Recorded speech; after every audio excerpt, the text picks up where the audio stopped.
SNX Marathi, Siddheshwar news express, सत्यासाठी SNX सोबत.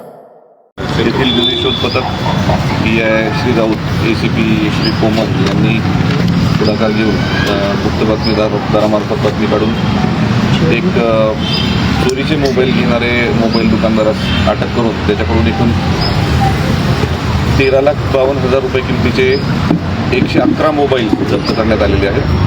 यामध्ये पुढील तपास संबंधित दुकानदारास अटक करून याच्यामध्ये त्याच्याकडे चौकशी केली असता सदरचे मोबाईल हे आपल्या सोलापूर शहर आणि पूर्ण जिल्हा हद्दीतून तडीपार आरोपी गणेश उर्फ अप्पा तुकाराम बैरुंगी आणि लखन तुकाराम बैरुंगी या दोघांकडून घेतली असल्याची माहिती आहे.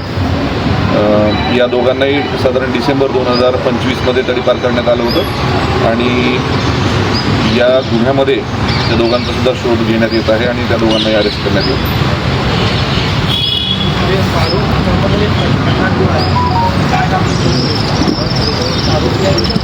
नाही, फारुख मोहम्मद आणि पठाण हा जो प्रमुख आरोपी आपण आज अटक केलेला आहे हा एक मोबाईल शॉपी चालवतो आणि हे चोरलेले मोबाईल हा संबंधित चोरांकडून विकत घ्यायचा आणि तो परस्पर विक्री करायचा आणि या सर्व चोरींमध्ये हा सुद्धा तेवढाच सहभागी असल्याचं दिसून आल्यावरून याला अटक करण्यात आलेली आहे. सर किती मोबाईल आहेत एकूण?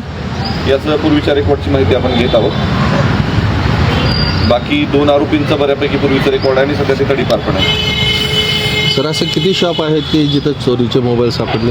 हा आता इनिशियली आपल्याला आता हा पहिलाच क्लू मिळालेला आहे. याच्या तपासातून अजून तसं काही निष्पन्न झालं तर त्या पुढील कारवाई निश्चित होईल. नाही, इतर ठिकाणचे सुद्धा याच्यामध्ये काही आहेत. सोलापूर शहरातलेच आहेत असं नाही, ग्रामीण भागातले सुद्धा आहेत, काही 1-2 विजापूरचे सुद्धा मोबाईल निघालेले. बऱ्यापैकी सोलापूर जिल्ह्यातले बऱ्यापैकी जास्तीत जास्त मोबाईल्स आहेत. हे गर्दीच्या ठिकाणी, यात्रेच्या ठिकाणी, गर्दीच्या ठिकाणी, बाजाराच्या ठिकाणी जाऊन परस्पर नकळत हे मोबाईल काढून घेणे आणि मग तिथून निघून जाणे अशा स्वरूपाची चोऱ्या करतात असं प्राथमिकदृष्ट्या दिसून येतं. गुप्त बातमीदारामार्फत याची माहिती मिळाल्यावरून आपण त्यात काही मोबाईलच्या म्हणजे चौकशी अंती असं कळतं की काही मोबाईलच्या सॉफ्टवेअरचा फ्लॅश त्यांनी केलेला आहे. आता अजून त्याचा टेक्निकल तपास होणं बाकी आहे.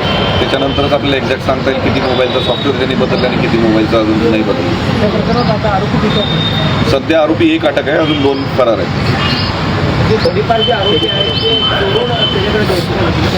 हां, तडीपारचे आरोपी हे चोरून त्याच्याकडे विक्रीसाठी द्यायचे आणि हा विक्री करायचा. सर हे ज्यांचे मोबाईल आहेत त्यांना मी प्रक्रिया कशी असणार आहे, म्हणजे कसं हँडओव्हर करताल आपण ते? आता त्याच्या IMEI आपण काही मोबाईलच्या बाबतीत आपल्याकडे गुन्हे दाखल आहेत. काही मोबाईलच्या बाबतीत आपण आता आज रिसेंटली गुन्हे दाखल केलेले आहेत. त्याच्या IMEIच्या आधारे आपण त्याच्या मालकांचा शोध घेऊन त्यांच्यापर्यंत पोहोचून मग त्यांना ते हँडओव्हर करण्यात येईल. तर म्हणजे हे तडीपार आरोपी जे होते तडीपार आहेत त्यांनी फारुखकडे कधी हे फारुखकडे त्यांनी मोबाईल सप्टेंबर ते नोव्हेंबर या कालावधीत दिलेले आहेत आणि यांना तडीपार करण्यात आलेले डिसेंबर महिन्यात.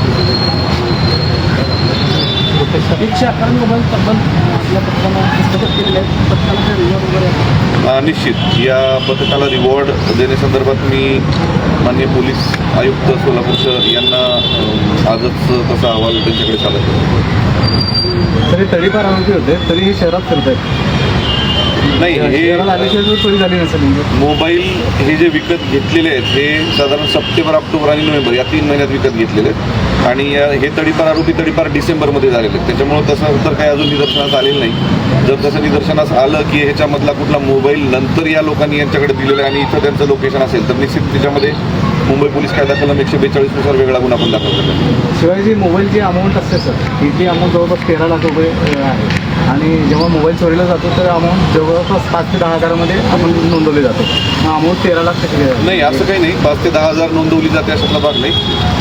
मोबाईल धारक जी रक्कम सांगेल त्यानुसार आपण गुन्हा दाखल करतो आणि अदरवाईज आपण ॲव्हरेज 10,000 रुपये म्हणजे ज्याच्यामध्ये अजून गुन्हा पण दाखल नाही किंवा ज्याच्या मालकाचा आपण अजून ॲड्रेस कन्फर्म नाही किंवा मालक अजून निष्पन्न केलेले नाहीत अशा गुन्ह्यात आपण ॲव्हरेज 10,000 रुपये असे पकडतो. तर बऱ्याच ठिकाणी जुने जे मोबाईल मोठ्या विक्री केले जातात, पोलिसांच्या दृष्टीनं हे किती घातक आहे, काय आव्हान करणार? नाही, जुने मोबाईल खरेदी विक्री करणं हे काही चूक नाही. जुने मोबाईल विक्री करत असणाऱ्या व्यक्तीकडे त्याची पावती आहे किंवा नाही याची खबरदारी त्या संबंधित दुकानदारांनी घेणं आणि तो मोबाईल चोरीचा नाही याची खात्री त्यांनी करणं आवश्यक आहे. अदरवाईज हा जुना मोबाईल तो घेऊ शकतो आणि परस्पर विकू पण शकतो, तर त्यात काही लिमिटेशन नाही आहे.